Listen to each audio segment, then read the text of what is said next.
말씀은 갈라디아서 6장 7절에서 8절까지의 말씀이 今日 되겠습니다. の御言葉はガラテヤの6章7節から読んでいきます。 스스로 속이지 말라. 하나님은 만홀히 여김을 받지 아니하시나니 사람이 무엇으로 심든지 그대로 거두리라. 思い違いをしてはいけません。神は侮られるような方ではありません。人は種をまけばその刈り取りもすることになります。 자기 육체를 위하여 심는 자는 육체로 썩어진 것을 거두고 성령을 위하여 심는 자는 성령으로부터 영생을 거두리라. 自分の肉のためにまくものは肉から滅びを刈り取り、御霊のためにまくものは御霊から永遠の命を刈り取るのです。 아멘. アメン。 여기서 중요한 포인트는 성령을 위하여 심는 자는 우리의 의지가 여기 나타납니다. ここで重要なポイントは、御霊のためにまくものは、このまくというのは私たちの重要な意志がここに含まれています。 성령님께서 자연스럽게 해주시는 것이 아니라 성령께서 우리에게 생각과 마음과 찔림을 주실 때 이것을 우리의 마음속에 내가 심으면 영생을 열매 맺게 된다는 거예요. 聖霊様が勝手に全部やってくださるんじゃなくて、聖霊様が私たちの心に与えてくださる思いや、そして心が刺される、そういうものを私たちが掴んで行うときに聖霊様が永遠の命へと導いてくださるということです。 아멘. 아멘. 오늘도 이 시간에 성령님께서 강권적으로 역사하시도록 마음의 준비를 하시고 나가길 바랍니다. この時間も聖霊様が力強く皆さんの心で働かれるように、皆さんも心の準備をしてこのメッセージの時間を聞いてください。 아멘. 이 몇 주간 동안 우리 목사님께서 이 마지막 때에 대한 이런 설교를 해주시면서 저도 제 자신을 이 마태복음 25장 전체로서 좀 조명해봤어요. 솔직하게. この数週間ずっと牧師先生がマタイの25章を通して終わりの時代について話されたときに、私も自分自身をですね、こう照らし合わせてみたんです。 주님이 보시기에 나는 어떤 사람인가? 내가 생각하는 내가 아니라 주님이 보시는 나는 어떤 사람인가? 主が見られるときに、私はどういう人なのか、私が思う私ではなくて、主の視点からは私はどういう人なのか、 내가 정말 슬기로운 처녀일까 아니면 미련한 처녀일까? 私は賢い乙女なのか、愚かな乙女なのか、 정말 충성된 일꾼일까 아니면 게으르고 악한 일꾼일까? 하나님이 보시기에 神様の視点から見て私は忠実なしもべなのか、それとも怠けているしもべなのか。 물론 저는 양씨지만 정말 양인가 아니면 염소인가? 私ヤンと言って、韓国ではヤンというのが羊という意味なんですね。で、名字はヤンですけども、私は果たして羊なのかヤギなのか。 우리가 선악과를 먹게 되면은 어떤 이 일들이 일어나냐면 この善悪の知識の木の実を食べるとどうなるか。 같은 성경을 보면서도 서로 다른 판단을 가질 수가 있어요. 同じ聖書の御言葉を見ても読んでも各自違う判断と解釈をするようになります。 그래서 무서운 거예요. 사람이라는 게. だから人間って怖いんですね。 모두가 같은 성경을 가지고 있고 같은 것을 보고 있지만 서로 판단이 다르다라는 거예요. みんなが同じ聖書を持っている、同じものを見て読んでいるけれども、各自判断と解釈が異なるということです。 하나님께서 나를 판단하시는 그 기준으로 나를 판단할 수 있고 神様が私を見ておられる基準で私を判断することもできるし、 내 인간적인 기준으로 나를 판단할 수가 있어요. また人間の基準で自分を判断することもできます。 같은 성경을 보면서도 同じ聖書を見ながら。 제가 한번 예를 들어 볼게요. じゃあ例えをしてみますね。 나는 목사야. じゃあ私は牧師ですね。 모태신앙이야. で、生まれながらのクリスチャンです。 교회를 한 번도 떠나본 적이 없는 사람이야. 教会を一度も離れたことがない人です。 매일과 같이 성경을 연구하고 기도를 쉬지 않고 하고 있어. 毎日聖書を読んで研究して、もう休まずたゆまず祈っています。 이렇게 주님의 일을 하러 해외 선교까지 나왔어. そして主の働きをするために母国を離れて今ここに来ています。 그리고 건강한 교회에서 건강한 리더들에게 배우고 있어. そして健康な教会で健康な指導者のもと学んでいます。 내 기준으로 내 자신을 판단하게 되면 저는 꽤 그럴듯한 사람이 되는 거예요. 私の基準で私自身を判断するようになると、私はまあまあいい感じの人だと思うんですね。 그러나 이것은 사람이 보는 기준이다라는 것입니다. 여러분. 이것을 잘 기억하셔야 돼요. 皆さんこれを覚えなきゃいけないのが、この基準は人が見る基準だということなんです。 과연 주님이 보시는 나의 기준은 어떤가? 果たして主が見られる時の私の基準はどうなのか。 조금 우스꽝스러운 이야기지만 모두 공감하실 것 같아요. 皆さんこれちょっとおかしな話ですけども、共感する方多いと思います。 이 슬기로운 처녀와 미련한 처녀의 비유에 대해서 나오면 나는 당연히 슬기로운 처녀의 속에 있다라고 생각을 보통은 합니다. この賢い乙女と愚かな乙女のこの例え話が出ると、ほとんどの人は自分は今賢い乙女側にいると思うんですね。 다윗과 사울의 이야기를 하면 다 은혜 받았대. ダビデとサウル王の話をするとみんな言うんです。恵まれましたと。 내 주위에 사울들이 너무 많아요. 先生、私の周りにはサウルがいっぱいいます。 그 말은 뭐예요? 나는 다윗이란 얘기잖아 って 지금. いうことは自分はダビデだということですね。 리더들은 얼굴을 눕고 있으면서 そうするとリーダーたちは顔では笑いながら心ではため息をつけます。 거짓말을 못하니까 말은 못해.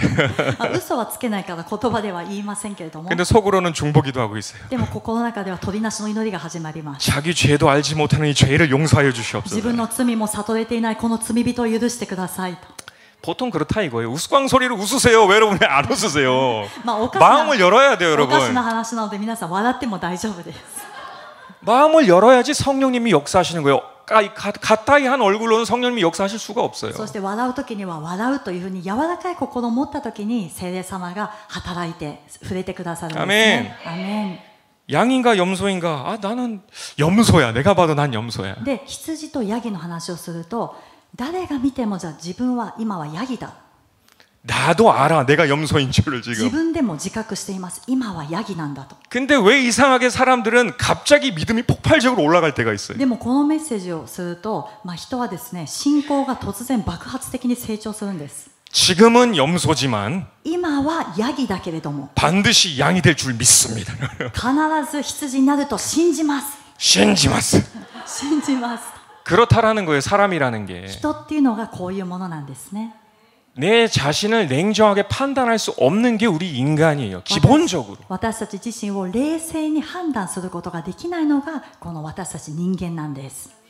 바리새인도 그렇고 부자 청년도 그렇고 다 하나님의 말씀을 지켰대. 처음부터 끝까지 다 지켰대. パリサイ人もまた金持ちの青年も最初から最後まで神様の御言葉を全部守っていました。 예수님 앞에 하나님 앞에 꽤 의로운 사람처럼 스스로 말하는 거예요. イエス様の御前でも自分が義人のように話せていたんです。 그리고 주여 주여 했던 사람들도 마찬가지예요. 나는 꽤 하나님 앞에 괜찮은 사람이다라는 거예요. また主よ主よと言っていた人たちも同じなんですね。神様の御前で私は結構いい感じの人なんじゃないか。 근데 하나님이 보시기에 그들의 마음속에는 아주 핵심적인 문제가 있었다라는 것이 그것이 문제예요. でも神様が見られるときに彼らの心には一番の問題があったんですね。これが問題なんです。 우리 인간은 절대적인 기준을 가질 수가 없다라는 것입니다. 인간 자체가. 私たち人間は絶対的な基準を持つことができないんですね。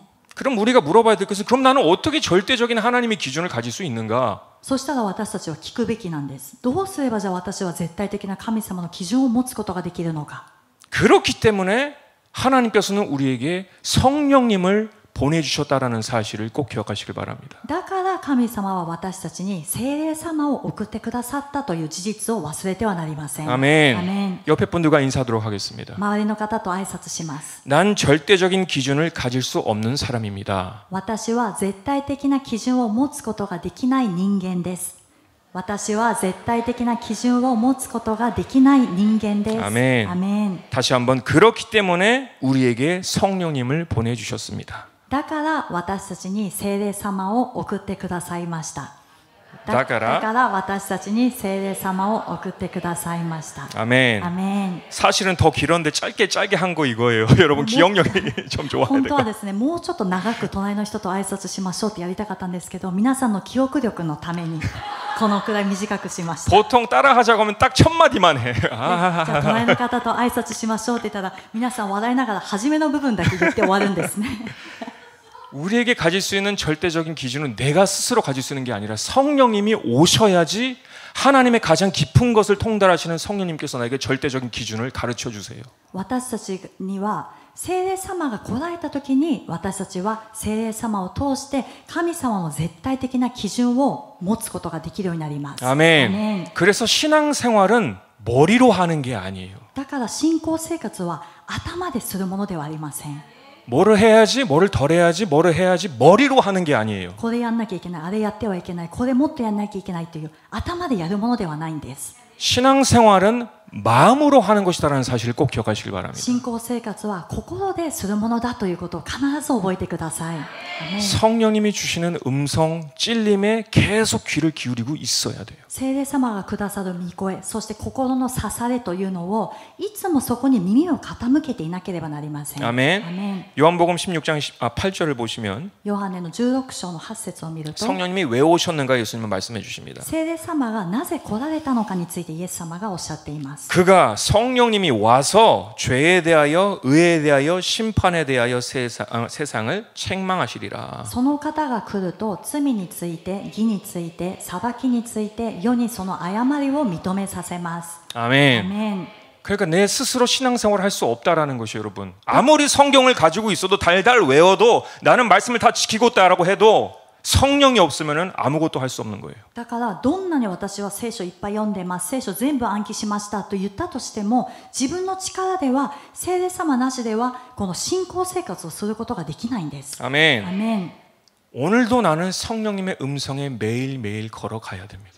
今日も私たちは聖霊様の御声を聞いて毎日毎日歩んでいかなくてなりません。 아멘. アメン。 어디 들린다 보인다 그런 무서운 말 하는 게 아니에요. 여러분 그런 무서운 행동이 아니라 何か聞こえるとか見えるっていうそこに行くということではなくて、 여러분의 양심 속에서 성령님께서 찔림을 주실 때 항상 귀 기울여야 된다라는 것을 말하는 겁니다. 皆さんの良心に聖霊様が刺されるようなことをくださるときにこれを捨てないで必ず耳を傾けなくてなりません。 아멘. アメン。 물론 행위 중요합니다. 정말 중요해요. 皆さんもちろん行いというのは本当に重要なんです。 근데 순서라는 게 있는 거예요. でも順序があるんですね。 마음에서부터 시작하여서 이것이 행동으로 나타나게 되어 있는 것입니다. 心から始まってこれが後々行動に現れてきます。 행위로부터 시작하게 되면 우린 율법주의에 빠지게 되고 스스로를 속이는 사람이 되게 됩니다. 行いから始まってしまうと私たちは立法主義に陥ってしまって自らを欺く人になってしまうんです。 가장 작은 성령님의 음성을 세밀하게 듣고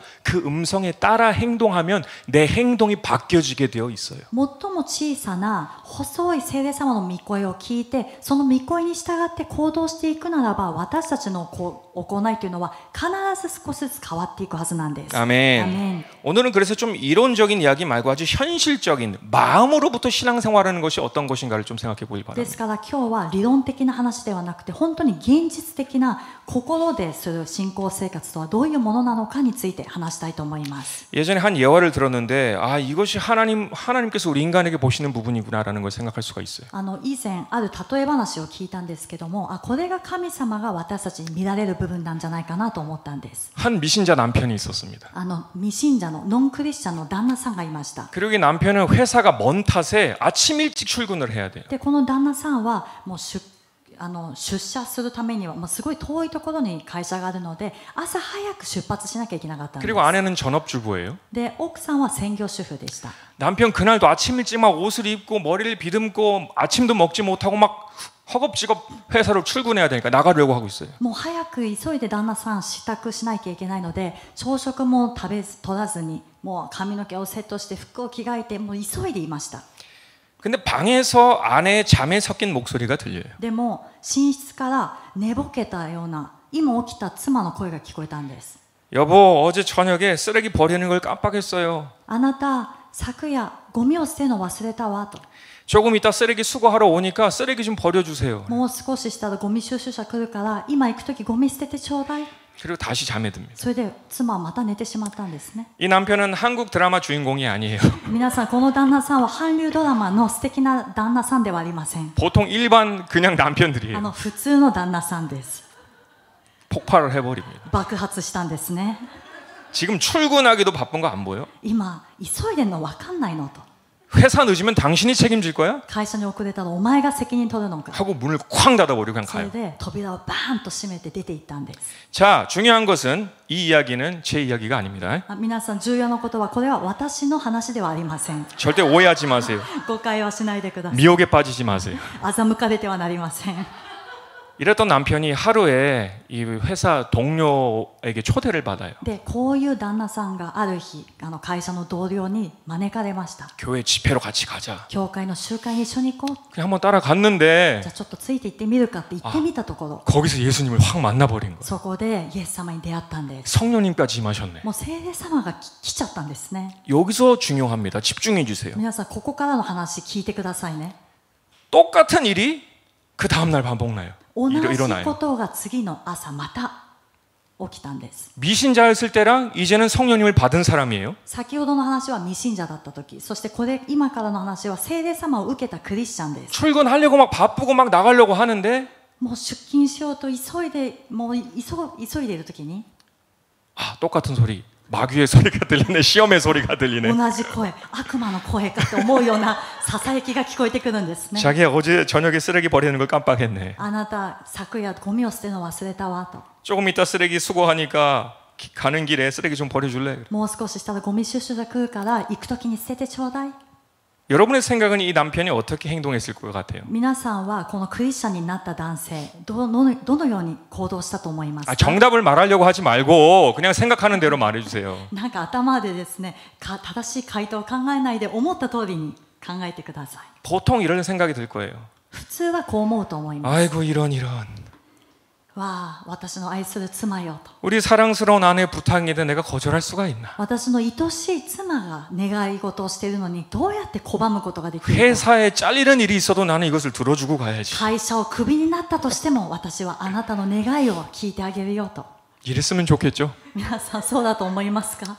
남편은 미신자일 때처럼 똑같이 더 큰 소리로 화가 치밀어 올라서 큰 소리를 하고 쾅 닫고 나가버립니다. でも旦那さんは未信者の時と同じように、いやさらに大声を出して、そして怒鳴りつけて扉をバーンと閉めて出ていきまし 자, た。 근데 미신자와 신자 차이가 어디 있냐 그러면은 뭐가 달라? じゃあこれだけを聞くと未信者とクリスチャンの違いはじゃあどこにあるんですか？何が違うんですか？ 차를 몰고 회사로 가는 도중에 その旦那さんが車を運転しながら会社に行く途中、 내가 예전에 느끼지 못했던 마음의 강력한 찔림을 느끼게 돼요. 自分が以前は感じたことのない心に痛いこの刺された心があったんです。 그 찔림이 얼마나 강한지 더 이상 회사를 갈 수 없을 만큼 강해져요. 막 この 더 刺さ 커져요. れ 갈 た 때마다. 感情がどれほど強いか、もうこれ以上運転して会社に向かうことができないほどでした。 그 차를 세우고 혼나는 각오를 하고 회사 전화를 겁니다. 車を横に止めて叱られる覚悟で会社に電話をしたんです。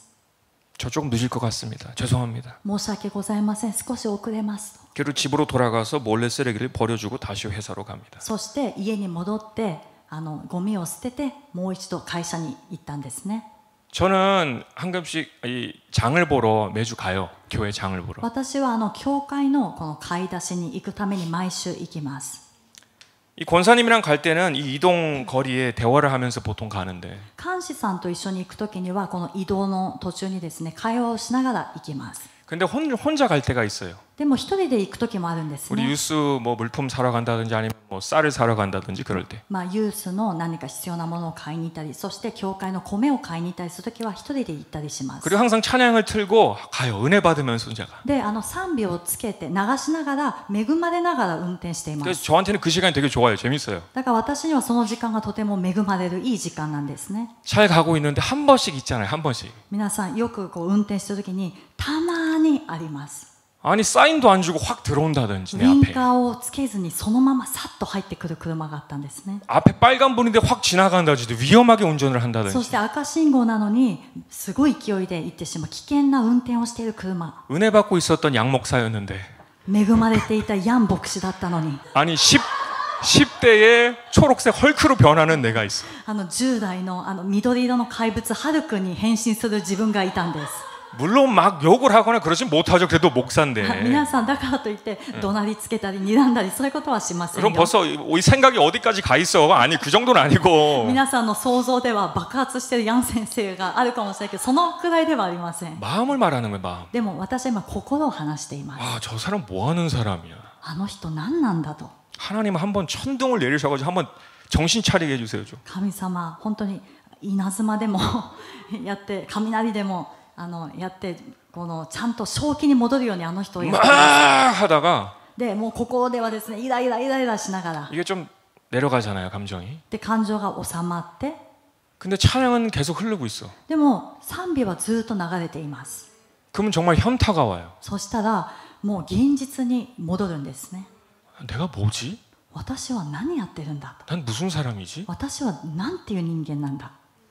이렇게 은혜 받는다라고 스스로 하면서 恵まれている中で 뭐 하는 짓이야? 今 너 何してるんだ。 제정신이야? 그렇게 들어요 생각이. そしてお前は正気なのかと自分に思うんです。 정말 심할 때는 차를 세워서 막 울어요. そしてあまりに 너무 も 죄송한 心 거예요 が 하나님 앞에서. 辛い 내가 時、 뭐 하는 짓이야 神 이게. 様の前で申し訳ない時は車を横に止めて私は泣きます。 신앙생활이라는 건 그런 거예요. 皆さん信仰生活というのはこういうものなんです。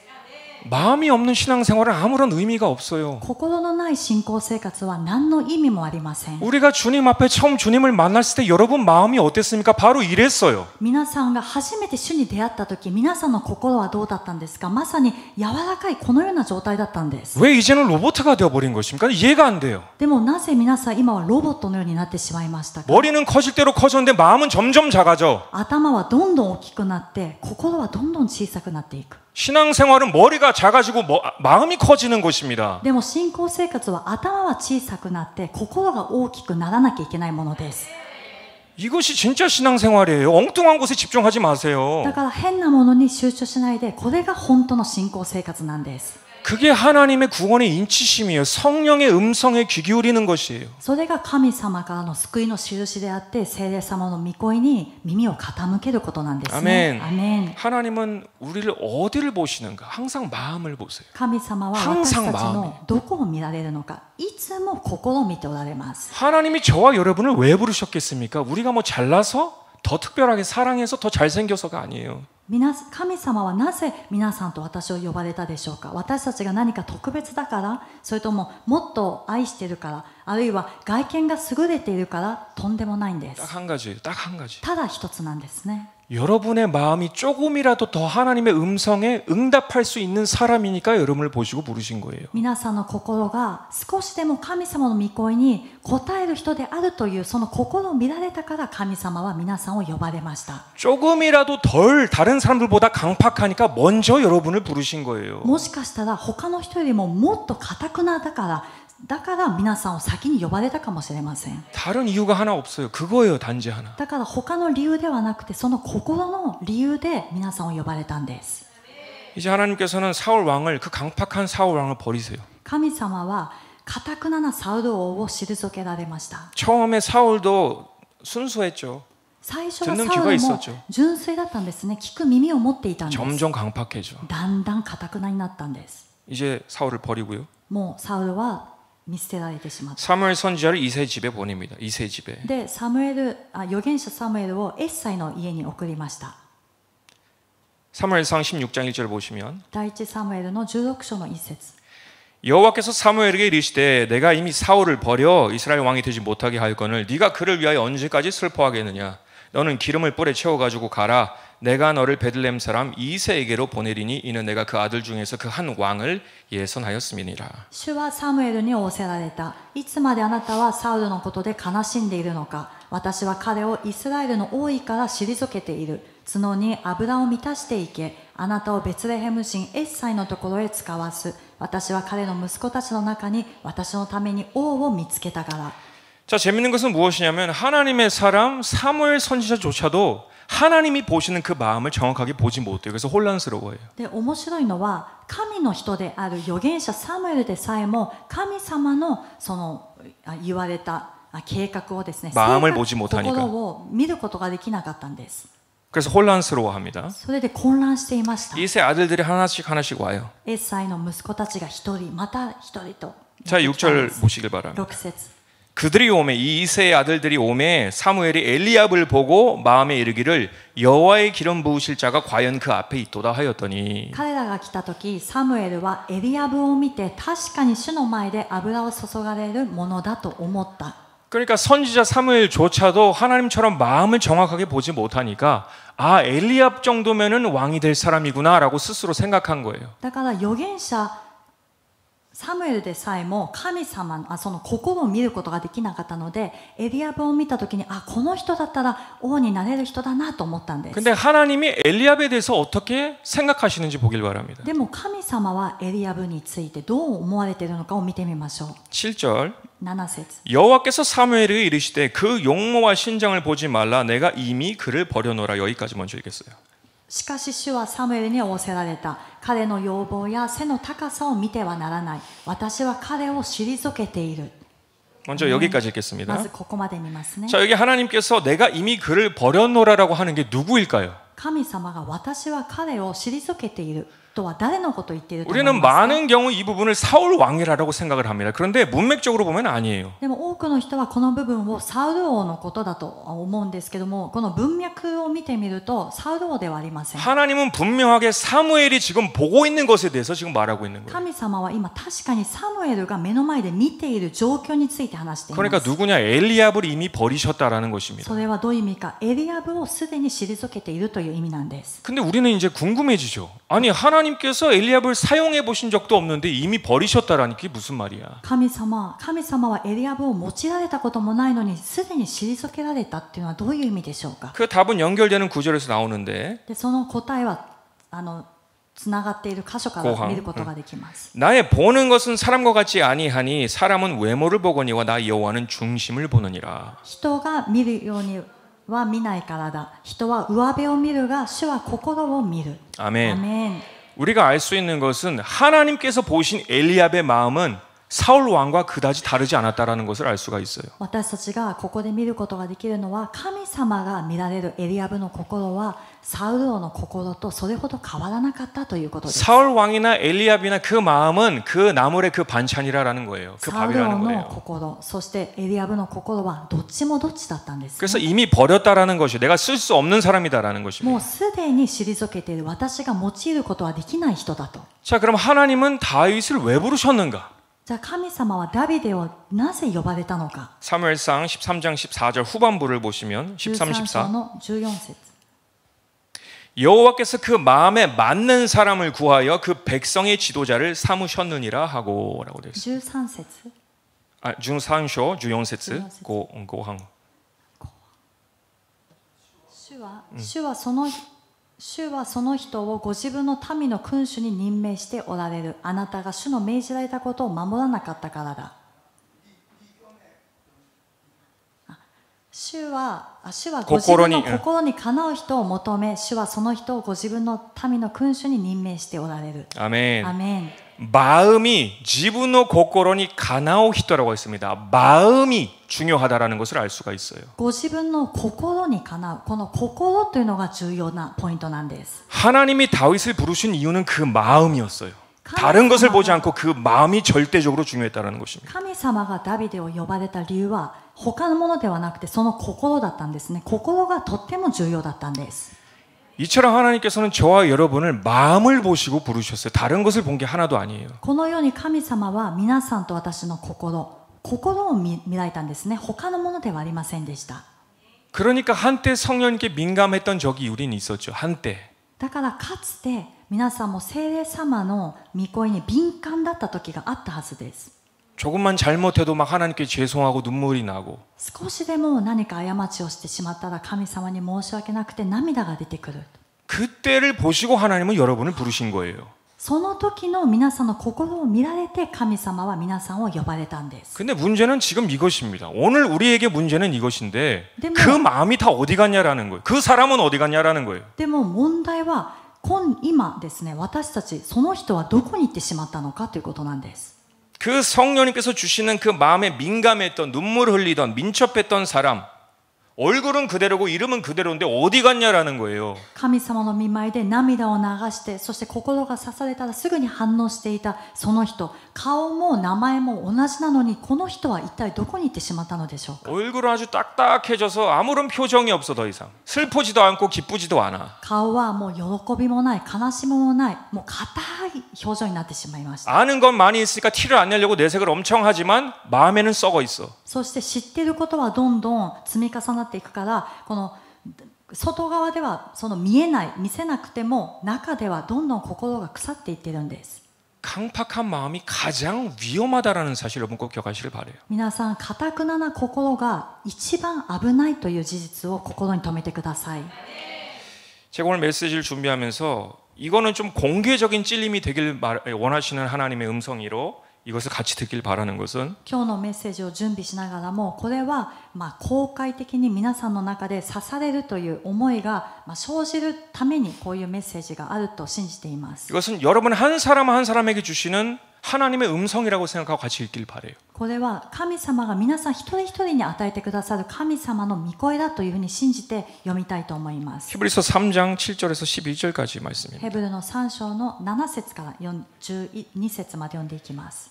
그러므로 성령이 이르신 바와 같이 오늘날 너희가 그의 음성을 듣거든 ですから聖霊が言われる通りです。今日もし御声を聞くならば 노하심을 격동하여 광야에서 시험하던 때와 같이 너의 마음을 강팍해 하지 말라. 荒野での試みの日に御怒りを引き起こした時のように心を堅くなにしてはならない。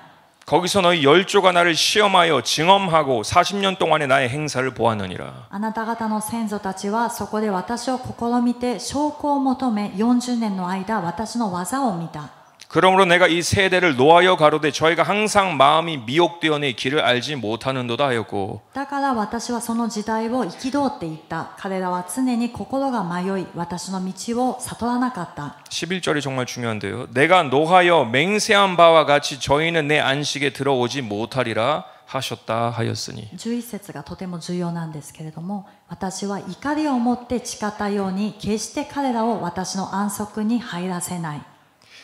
크리스찬이 하나님께서 선택하신 백성, 하나님의 사람들이 버림을 받게 되는 유일한 이유가 뭔지 아세요? クリスチャン、そして神様に選ばれた民、神様に選ばれた人が見捨てられるその唯一の理由は分かりますか？ 그 언약의 약속이 성취되지 않고 광야에서 죽게 되는 유일한 이유가 무엇이냐? この契約された約束が成就されずに荒野で死んでしまう理由は何でしょうか？ 하나님은 그 마음을 보시고 부르셨는데 기도를 해서 살려달라고 기도를 해서 부르셨는데 神様 오셨는데 は彼らの心を見て、そして助けてください、救ってくださいという心を見て来られたのに 나중엔 점점 그 마음이 강팍해지게 될 때 그 사람은 더 이상 언약의 성취를 받을 수가 없어요. その心がだんだん堅くなになってしまうと、その人はもはやこの契約、そして約束の成就を受けることができなくなります。 우리에게 가장 큰 적은 사이다이나敵와 우리의 마음의 강팍함이에요.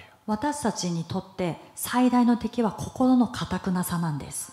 여러분 꼭 기억하시길 바래요. 皆さんこれは必ず覚えてください。 여러분 안에 어떤 찔림이 더 이상 들리지 않는다? 이건 되게 위험한 거예요. 皆さんがどんなメッセージを聞いても、また何をしていても心が刺されない。これは本当に危険な信号なんです。 여러분 아무리 기도를 많이 하고 아무리 말씀을 많이 읽고 아무리 전도 사역 많이 했다 할지라도 내 마음이 하나님 앞에서 강팍해지면 나는 하나님과 관계가 없어요. 皆さんがどんなにたくさん祈って、どんなにたくさん御言葉を読んで伝道をたくさんして、そして働きをたくさんしたとしても、皆さんが神様の御前で心が堅くなになっているならば、神様とは何の関係もないんです。 우리에게 선한 것은 아무것도 없습니다. 여러분 꼭 기억하세요. 皆さん、私たちには正しいものは何一つないということを覚えてください。 내 노력, 내 애씀, 내 어떤 활력, 내 다짐, 내 약속 이것은 하나님이 보시기에는 누더기와 같은 것들이에요. 私の努力、私の犠牲、私がしてきた業績、こういったものは神様の目には何でもないんです。 하나님께는 여러분 안에 계신 성령님께서 주시는 그 말씀이 오직 여러분 안에 선한 것이다라는 것을 기억하시길 바래요. 神様の目では皆さんの中に与えられた聖霊様からの御言葉だけが正しく映っているということを覚えてください。 그 말씀이 여러분을 살리는 힘이 돼요. その御言葉が皆さんを生かす力になります。 그 말씀이 여러분을 성화시키는 능력이 돼요. そしてその御言葉が皆さんを清くする力になるんです。 그러니까 나는 그 음성을 항상 듣고 순종하면 되는 것이에요. だから私たちはその心の中にある御言葉、いつも聞いてこれに従順すればいいんですね。 수요일 양육 시간이 시작되는데 오랜만에 한 예화가 생각이 나더라고요. 水曜日に養育のクラスが始まるんですけども、久しぶりに一つの例え話が思い浮かびました。 이 어린 아인슈타인의 한 진짜 실화 이야기인데요. この幼かったアインシュタインの本当の実話なんですけれども、 이 물리학 시간에 물리학 선생님이 물리학적으로 왜 영적인 신은 존재할 수 없는가를 막 얘기하고 있었어요. 物理学の時間に物理学の先生が物理的になぜ霊的な神は存在しないのかということを一生懸命話していたんです。 그리고 덧붙여서 만약 신이 존재하더라도 방금 한 내용처럼 선도, 악도, 건강도, 질병도, 생명도, 죽음도 다 만들었으니까 そして 허락했으니까 万が一神が存在したとしても、もう善も悪も、そして病気も戦争死、こういったもの全部その神が作ったから、 천사도 사탄도 하나님께서 허락하셨으니까 있는 것 아니냐라고 天 말하면서 使も悪魔も神様が許されたから存在しているだろうと。 그는 절대 선한 신이 될 수가 없다라고 애들에게 막 가르치고 있었어요. だから子供たちに向かってそういう神は決して良い正しい神ではないということを子供たちに教えていたんです。 그때 아주 천재였던 아인슈타인이 대답을 해요. 손을 들어요. で、幼 선생님, かった天才のアインシュタインが手を挙げました。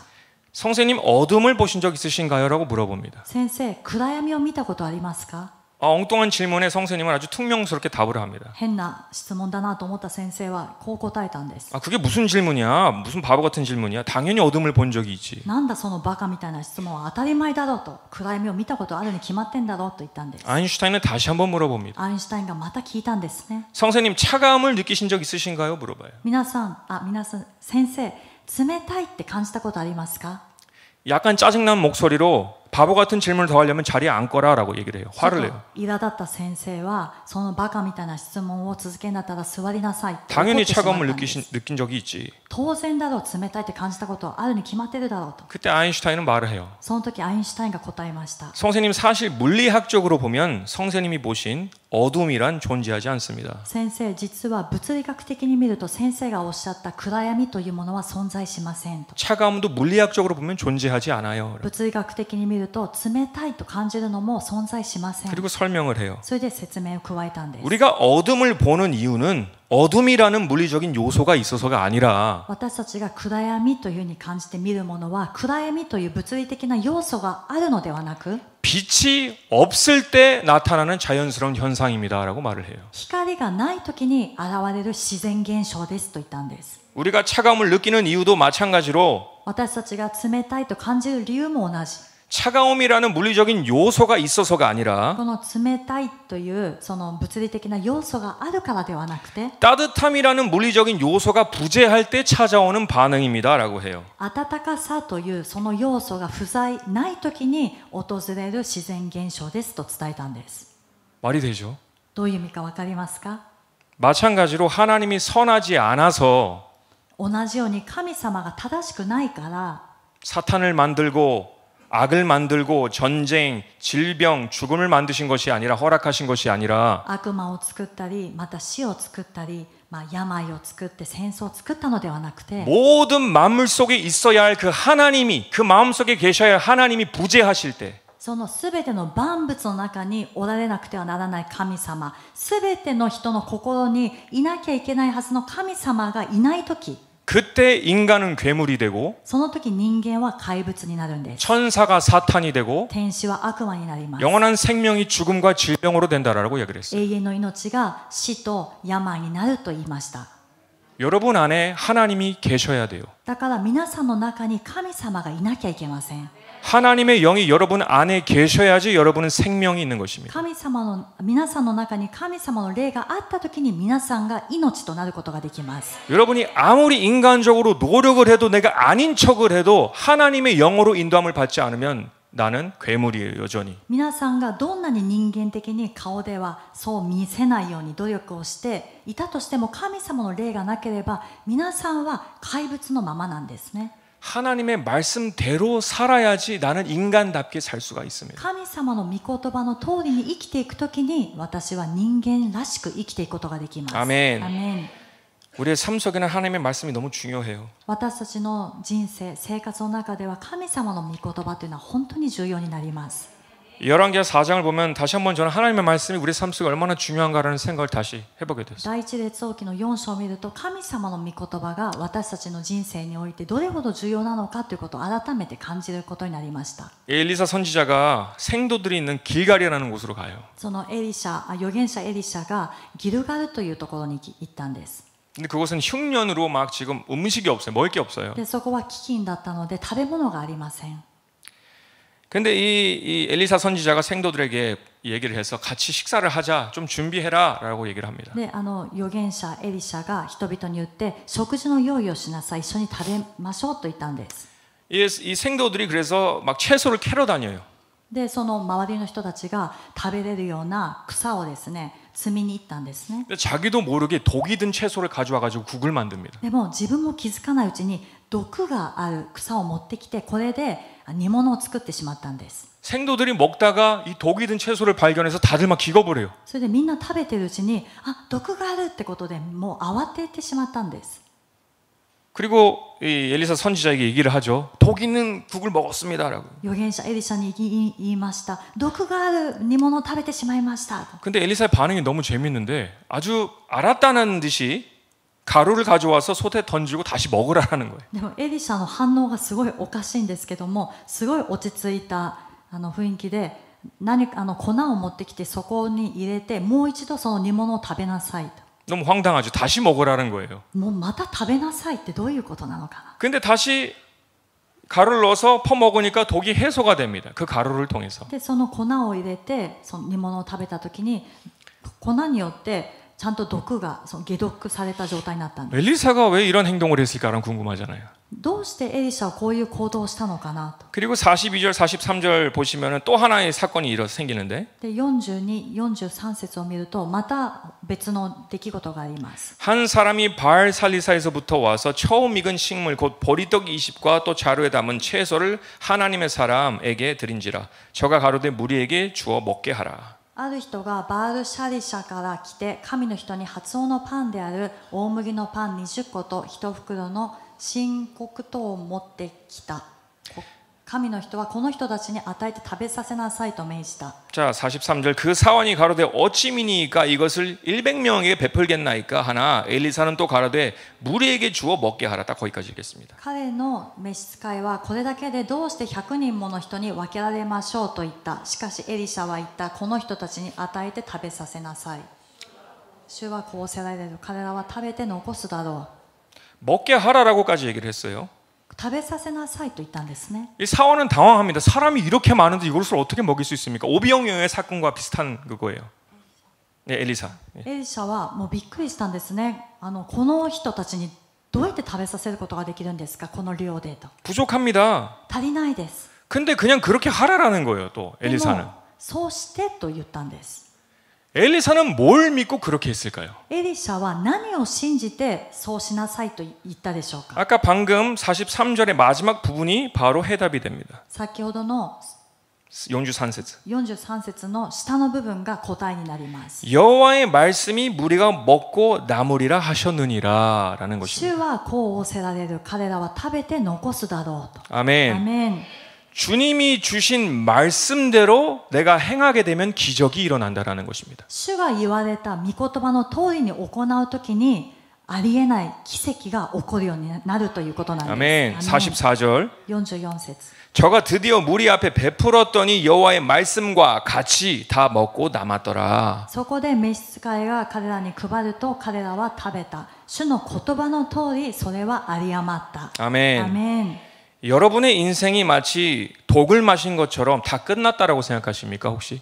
もしかして皆さんの人生がですね、毒を飲んだ時のようにもう終わったと思っている方いらっしゃいますか？ 난 더 이상 소망이 없어 보이는 것처럼 느끼십니까? 하나님 앞에? 神様の御前で私はもうこれ以上希望がないと感じていますか？ 나는 수많은 문제와 연약함 속에서 매일 쓰러지는 자기 자신을 보고 계십니까? もう自分はいろんな弱さの上に毎日のように倒れている自分自身だけを見ています 그래서 か？ 어떻게든 이것을 감춰보려고 애쓰는 여러분이 계십니까? そしてどうにかしてこの姿を隠そうとだけ努力している皆さんがいますか？ 행함으로만 겉만 색칠하려고 하지 마시고 この行いだけで外側を塗ろうとしないで 성령님께 다시 한번 내 마음속에 하나님의 말씀을 떨어뜨려 주세요라고 부탁하시길 바래요. 聖霊様に神様もう一度神様の御言葉を私の心に撒いてくださいと頼んでください。 다시 한번 강력한 찔림이 내 마음속에서부터 올라올 수 있도록 성령님 도와주세요라고 구하길 も 바랍니다. う一度力強い心の刺されを感じることができるように聖霊様助けてくださいと心から祈ってください。 여호와께서 말씀하신 대로 우리는 따르게 되면 죽어가는 사람도 살아나게 되어 있습니다. 主が言われる通りに私たちが従ってついていくならば死んでいく人も生きるようになります。 아멘. アメン。 나의 연약함, 나의 부족함, 도리어 이것을 성령님께 고하세요. 私の弱さ、そして私の足りなさを聖霊様の御前で吐き出してください。 그리고 주의 음성이 들리면 그대로 행하세요. そして主の御声が聞こえたらその通りに行ってください。 그러면 이런 놀라운 기적들이 우리의 삶 속에서 나타난다라는 것입니다. 왜?